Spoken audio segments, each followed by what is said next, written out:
There is a prayer you may have prayed more times than you can remember. You prayed it when the diagnosis came back. You prayed it when the relationship fell apart. You prayed it when the money disappeared. You prayed it when you were sitting alone at 3 a.m. staring at the ceiling, wondering why God seemed so silent. And maybe you thought you were praying because you were afraid. But what if something deeper was happening? What if the words coming out of your mouth were revealing something about your heart that you hadn't noticed? Not because God is waiting to punish you for saying the wrong sentence. Not because one wrong word can cancel a blessing. And certainly not because God is so fragile that he cannot handle your questions, your tears, or your confusion. The Bible is filled with people who questioned God. David questioned God. Job questioned God. Jeremiah questioned God. Even Jesus cried out in the darkness of the cross. So this isn't about finding 6 magical words that God refuses to hear. It's about something far more serious. Sometimes the words we speak to God reveal what we secretly believe about him. And if you recognize yourself in any of these 6 words today, don't panic. This isn't a message of condemnation. It's an invitation. Because God is not just interested in changing your circumstances. Sometimes, before he changes what is happening around you, he wants to change what is happening inside you. Let's look at 6 words that may be revealing a deeper struggle in your prayer life. And the 6th one may be the most dangerous of them all. Number 1, unworthy. Lord, I'm not worthy. Maybe you've said it. Maybe you've heard someone pray it. And on the surface, it sounds humble. After all, Christians believe in grace. We know that none of us can earn God's love. We know that we have sinned. We know that we need a Savior. So what's wrong with saying, I'm unworthy? Nothing, if what you mean is, God, I know I cannot earn your grace. But something changes when I'm unworthy becomes, God could never really love someone like me. Or, God may forgive other people, but he probably hasn't truly forgiven me. Or, I've failed too many times for God to use me again. Now the word is no longer humility. It has become shame. And shame does something dangerous. It makes you hide from the very God you need to run toward. Think about Adam and Eve. After they sinned in the garden, what did they do? They hid. God came looking for them, and they were hiding among the trees. Sin had created shame, and shame whispered, don't let God see you. But notice something. God was the one who came looking. The first move toward restoration came from him. This is why the gospel is so powerful. God did not wait for you to become worthy before he came near. Romans 5:8 says that while we were still sinners, Christ died for us. Your salvation was never based on your ability to become worthy enough. It was based on his grace. So, the next time you find yourself saying, God, I'm unworthy, don't stop there. Pray, God, I know I cannot earn your love, but I trust the grace you have already given me. Number 2, why? Now this one is different, because sometimes you don't have a choice. Something happens that makes no sense. You lose someone you love. The prayer you begged God to answer seems to receive silence. You did everything you knew to do. You believed, you waited, you prayed, and nothing changed. So you look toward heaven and ask, why? Let me tell you something important. God is not threatened by your questions. The Bible does not present faith as pretending that pain doesn't exist. David asked God why he had forgotten him. Job questioned what was happening to him. Jeremiah complained about his suffering. Even Jesus, hanging on the cross, cried, my God, why have you forsaken me? So asking why is not automatically a sin, but there is a difference between asking God a question and deciding that because you don't understand God, he must be untrustworthy. That's where the danger begins. You can ask, God, why is this happening? While still saying, but I trust you. Or you can ask, God, why is this happening? And secretly mean, because I don't understand this, I no longer believe you are good." Those are two very different prayers. Job spent chapters asking questions, but at the end, Job encountered God in a deeper way. God did not give Job every explanation he wanted. He gave Job something greater, himself. And sometimes that is the answer we don't expect. We want God to explain the entire road before we take the next step. But God often asks us to trust the one leading us, even when we cannot see the destination. So if you're asking God why today, ask. Be honest. Bring your pain to Him. But don't let an unanswered question become an accusation. You may not understand what God is doing, but confusion is not proof of abandonment. Silence is not proof that God has left, and not knowing the reason does not mean there is no purpose. Sometimes faith is not having an answer. Sometimes faith is saying, "God, I don't understand this, but I still know who you are." 3. If. God, if you do this for me, I'll change. If you heal me, I'll serve you. If you give me this opportunity, I'll never complain again. If you fix my marriage, I'll finally take my faith seriously.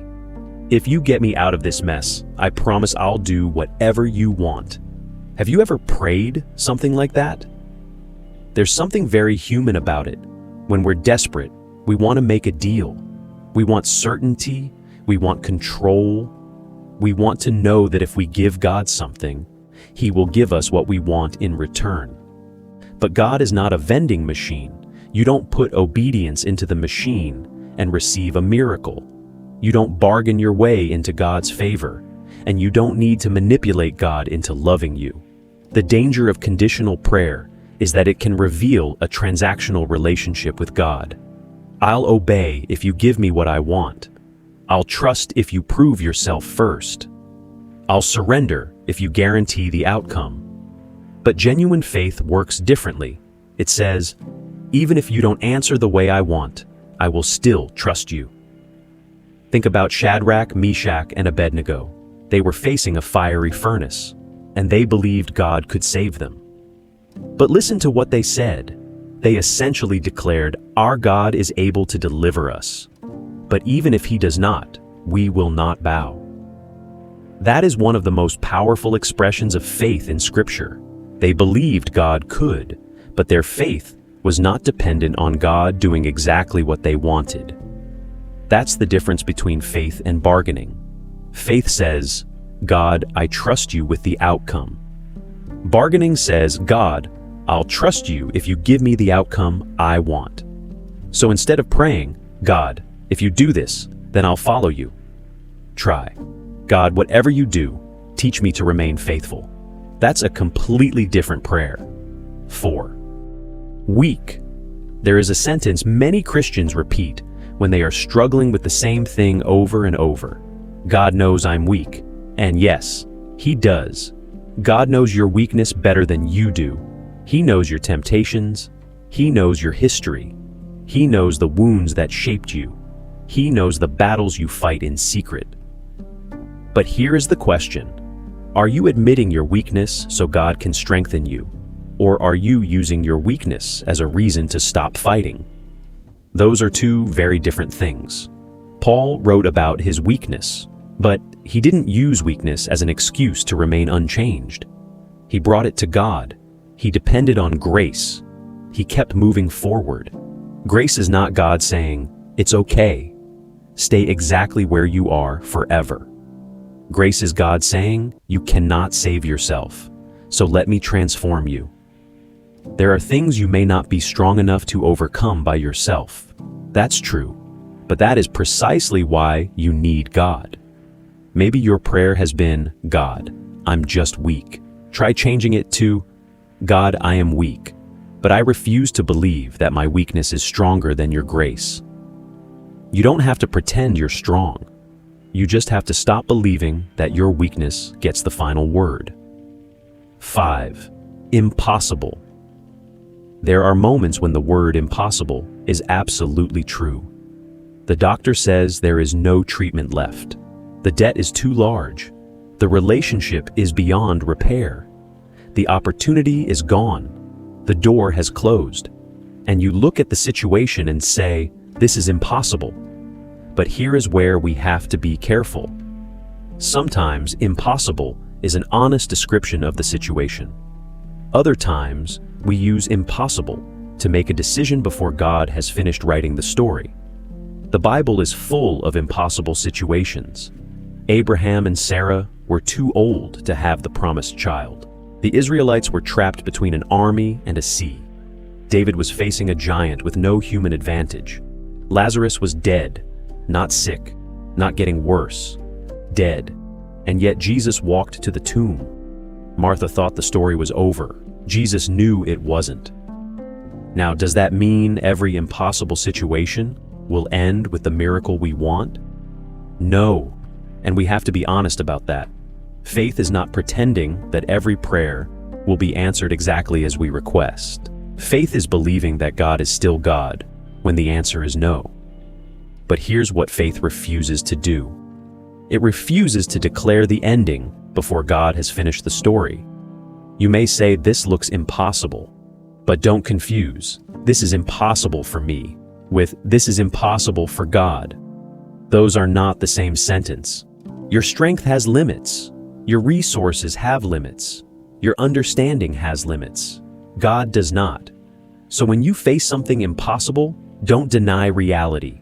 Bring reality to God. Say, "God, I cannot do this. I don't know how this can change, but I refuse to decide that you are limited by what I can see." 6. Done. And now we come to the word that may reveal the deepest struggle of all. Done.